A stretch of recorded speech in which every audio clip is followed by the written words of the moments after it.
G'day guys, welcome to Mark and Sam After Work. And today I want to do a quick interlude video, or just an update on where we're at with this AMP annealing system.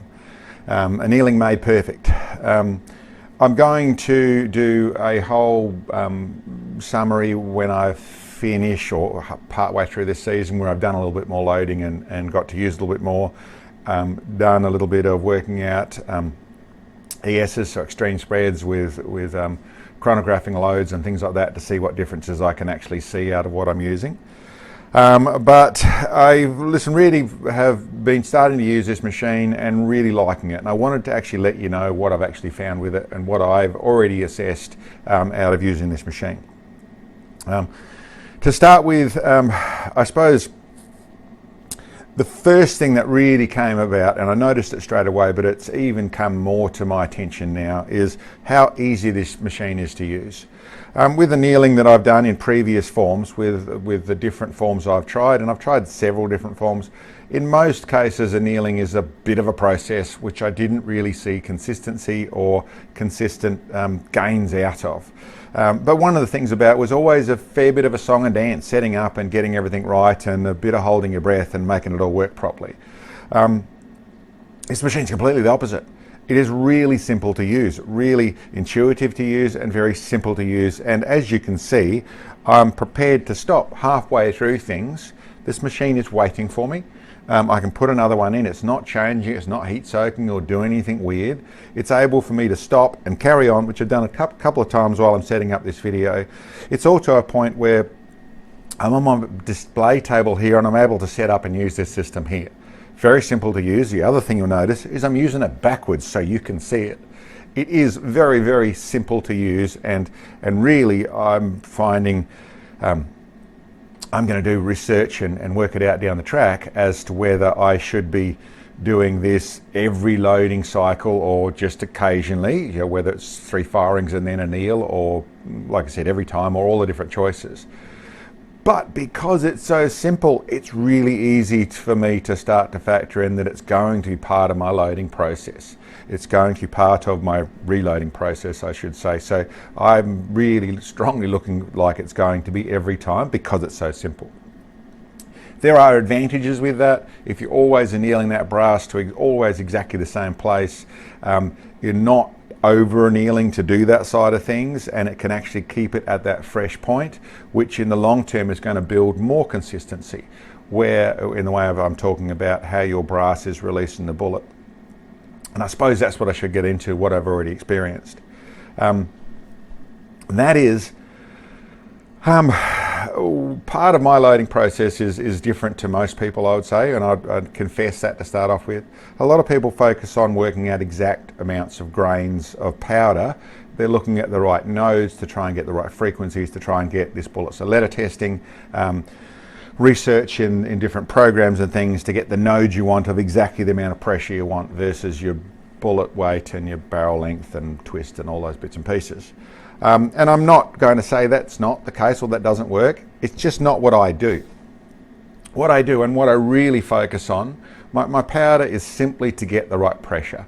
And the pressure really means the shape of the primer, how that corner comes up, where you actually, after you fired it, how the brass operates, how it lasts, how tight, whether there's a tight bolt lift or not a tight bolt lift, all the bits and pieces of about pressure. I'm normally running higher pressure. I think you would find that if I came back down, you'd probably find it easier to tune a rifle and set it up without running quite so high pressure. So if I wasn't shooting extreme long range, you'd back off a little bit, but I am shooting extreme long range. So I'm after the most speed I can get while keeping it consistent is the simple thing I'm talking about.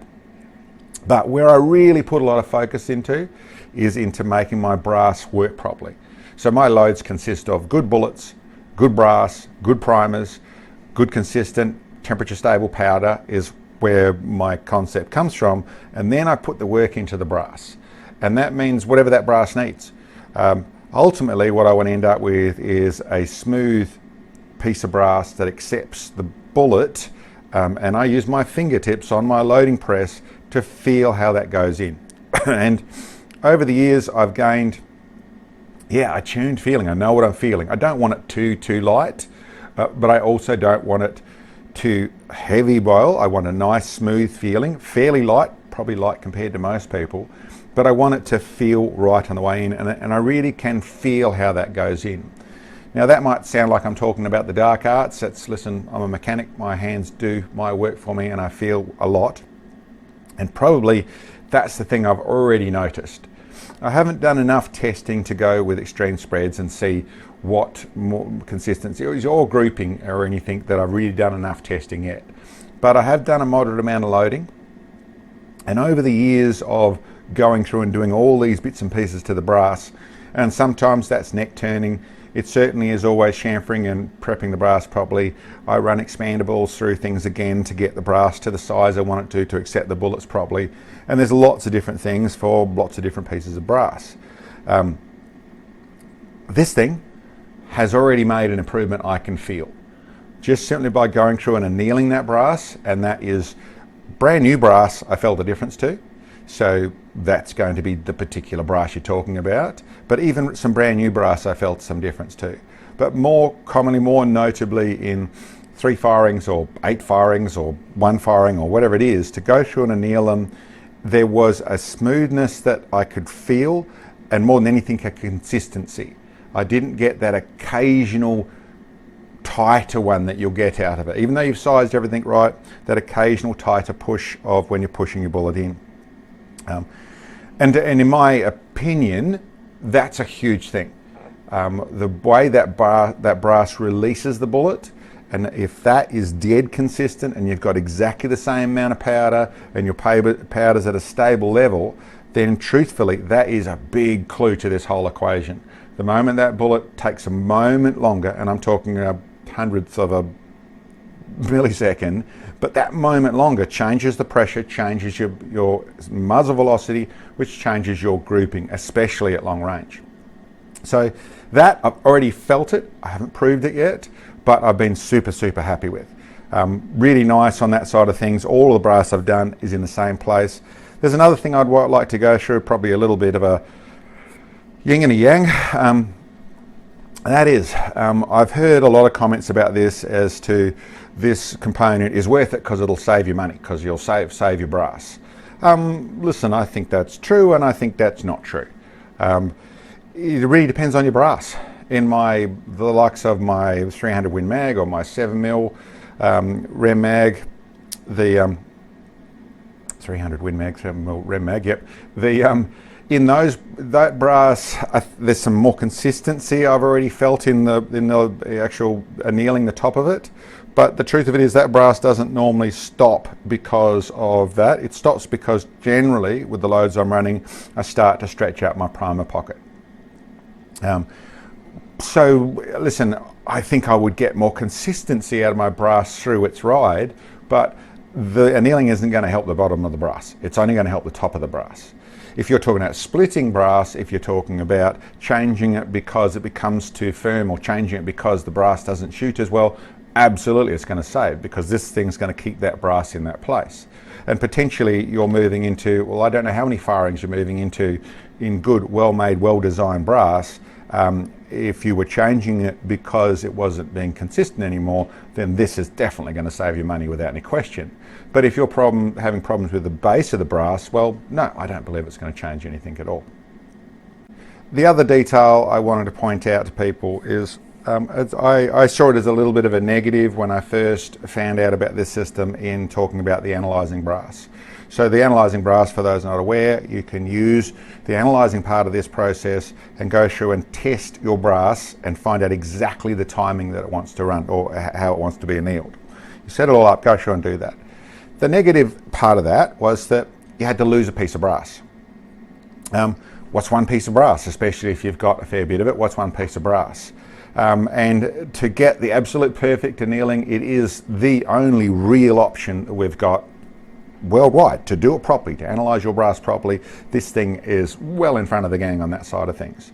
But you're going to lose yourself a piece of brass, and you've got to go through and test it and do that sort of stuff. So in my feelings are doing it the absolute best you can. That's totally the way to do it. And what's one piece of brass? Especially if you've got 2 boxes of that, they're the same batch, that sort of stuff, you can just use it, and then all the rest of that brush you can go through and do it. You don't need to do it again, you don't need to do it each time, it's just one time. But equally, as I've been, there's some stuff where I've got 50 rounds they've been running, and I'd like to keep those 50 rounds and keep running. What I've done a couple of times, which has also worked very well, is gone through the standard settings.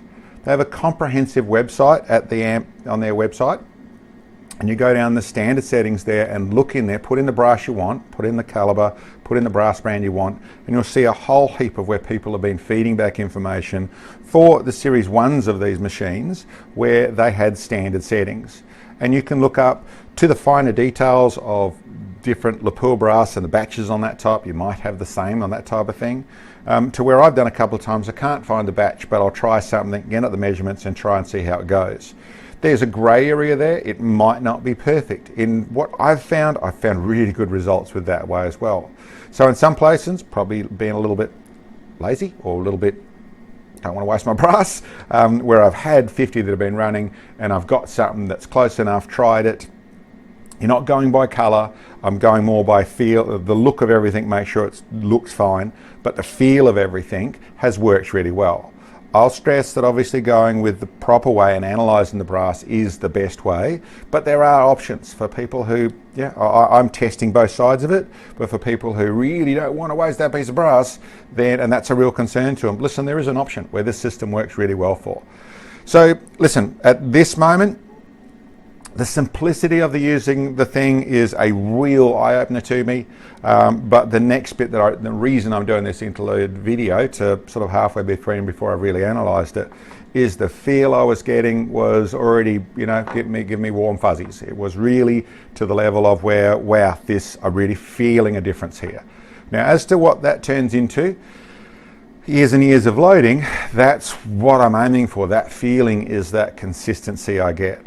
What that actually turns into, we're going to be using the lab radar system and go through and bring up some exchange spreads and basically go through and see what we're really ending up with, that sort of stuff. Of course, the way I do it in a real sense is I want to get it grouping on that target. Ideally, if I can get it to where it's only just moving around the target at extreme long ranges, I'm in the right place. Everything's working properly. And we generally are there with what we do. I do a lot of work to brass to get to that place, and there are places where I get rid of brass only after 4 firings because it's starting to lose something in the brass. Like I said, it's the base of the brass, then not going to change anything. If it's the consistency of that in the top of the brass, or if you've got splitting or problems in the top of your case, this thing's definitely, any annealing is going to really help. This thing just makes it very, very easy. The main thing I'm hoping to see and what I'm feeling is that for all of the brass, the consistency of that bullet release, which I can feel in the way I'm loading it, where I think there's going to be some real gains. But anyway, listen, hats off to them. Awesome system, working really well, really like it. I'm having a ball using it, and I think it's going to be truthful, I think it's going to be every load for me. It's just so simple to do, so quick to do. And as proof to what I'm talking about, I've just been standing here talking to you, and this thing is just waiting for me. So I can go back into doing it. Red light on, okay, red light off, it's done. Like I said, doing it backwards, upside down, inside out. This is still doing the job perfectly. Anyway guys, thanks for checking in on us. We'll catch you next time.